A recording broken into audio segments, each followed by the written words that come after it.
kemampuan menggoreskan tinta pria berusia 55 tahun bernama Hayatuddin menyelesaikan 13 Al-Quran Akbar sejak tahun 1991.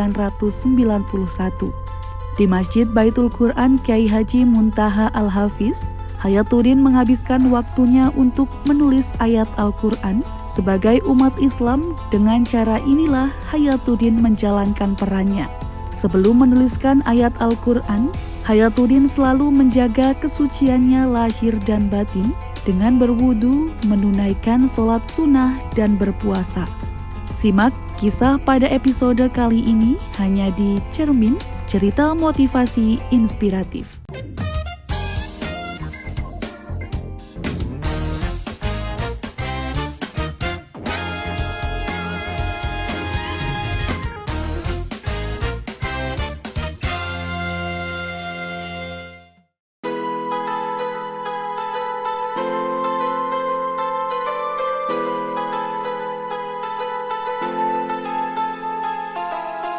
Nama saya Hayatuddin.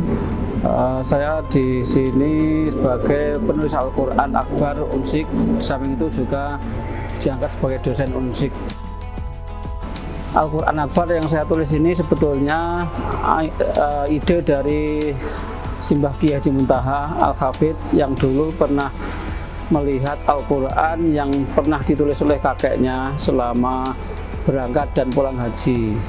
Kemudian setelah zaman West Belanda, kali diserbu oleh Belanda, Al-Quran yang ditulis oleh kakeknya Mbah Mun tadi dibakar, dihancurkan oleh Belanda. Kyai Haji Muntaha kepingin melanjutkan ide kakeknya tadi dengan menulis Al-Quran karena beliau tidak mempunyai kemampuan untuk menulis Al-Quran, kemudian menugaskan santrinya untuk penulisan, yaitu yang diberi kepercayaan adalah saya sendiri, namanya Hayatuddin.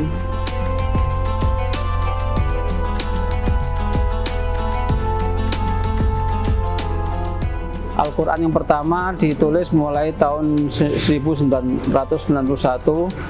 Setiap satu Al-Quran rata-rata membutuhkan waktu 1,5 tahun sampai 3 tahun. Jadi kami menulis Al-Quran ini didukung oleh beberapa tim. Nomor 1 tim penulis, yaitu saya sendiri, dan kemudian tim penyeket pakai pensil. Kemudian ada tim pentaskeh. Pentaskeh itu tujuannya mengoreksi Al-Quran biar tidak terjadi kesalahan. 3 tim itu sudah dimulai dari Al-Quran pertama sampai sekarang. Dari mulai tahun 91 sampai sekarang ini sudah menyelesaikan 11 Al-Quran. Kemudian sekarang ini sudah mulai penulisan Al-Quran yang 12 dan ke-13.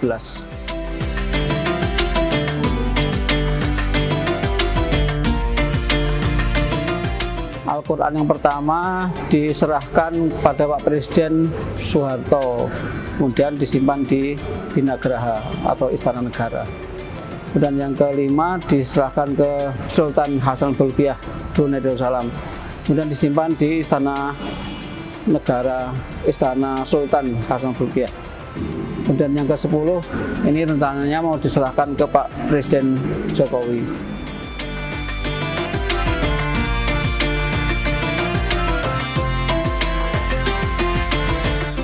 Al-Quran yang saya tulis ini ada 3 ukuran. Ukuran terbesar yaitu 2 meter kali 1,5. Jadi 2 meter itu lebarnya, tingginya, kemudian lebarnya 1,5. Kemudian yang sedang, ukuran sedang 1,5 kali 1 meter. Kemudian yang ukuran kecil 1 meter kali 75 cm.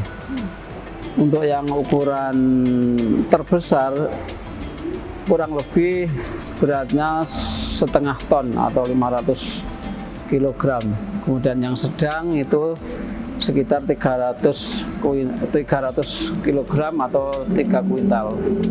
Dan yang kecil itu 1,5 kuintal.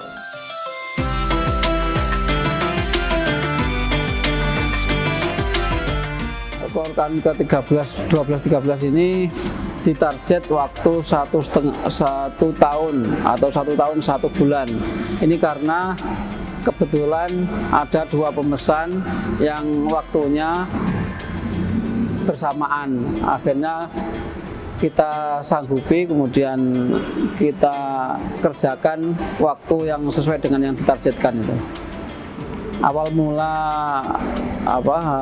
Al-Quran ditulis ini oleh Kiai Haji Muntaha atau Mbah Mun, itu menginginkan agar sebagai syiar Al-Quran atau syiar Islam, agar bisa meng-Al-Qurankan masyarakat dan memasyarakatkan Al-Quran.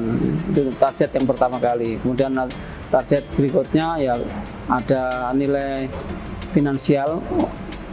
Misalkan ada pemesan, kemudian beliau memberikan kompensasi berupa gedung atau apa saja. Seperti Al-Quran ketiga dan keempat ini, oleh beliau-beliau yang pemesan itu memberikan kompensasi berupa gedung yang sekarang digunakan untuk kuliah.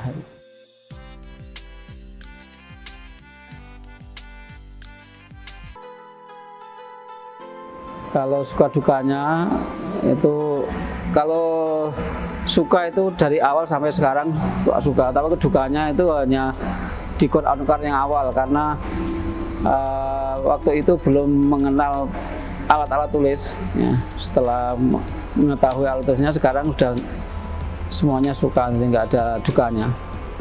Untuk motivasi sebetulnya untuk memberi semangat, karena ini yang saya tulis adalah Al-Quran, kitab Allah yang sangat mulia, sehingga tujuan saya itu memberi semangat pada diri saya sendiri untuk mencintai Al-Quran dan memberi semangat kepada mahasiswa dan murid-murid yang lain agar pertama mencintai Al-Quran, kemudian karena Al-Quran itu membacanya aja sebagai ibadah, jadi dapat pahala. Membacanya, menulisnya, bahkan kalau dibaca dengan suara yang bagus itu akan memberi semangat pada mereka. Manfaatnya ya melatih diri untuk memperindah tulisan Al-Quran, kaligrafi itu manfaatnya yang paling saya rasakan. Karena setiap hari nulis itu akhirnya tangannya menjadi terbiasa untuk nulis Al-Quran. Di tempat penulisan mushaf Al-Quran itulah sehari-hari Hayatuddin menghabiskan waktu untuk menulis huruf demi huruf, ayat demi ayat, surat ke surat hingga terangkai menjadi mushaf Al-Quran. Ia menegaskan akan terus menulis Al-Quran hingga akhir hayat karena melanjutkan pesan Mbah Kiai Haji Muntaha serta melanjutkan tradisi Mbah Ibrahim yang merupakan pewaris pondok pesantren Al-Asyariah Kalibeber. Nantikan kisah-kisah menarik lainnya pada episode yang lain hanya di Cermin, cerita motivasi inspiratif.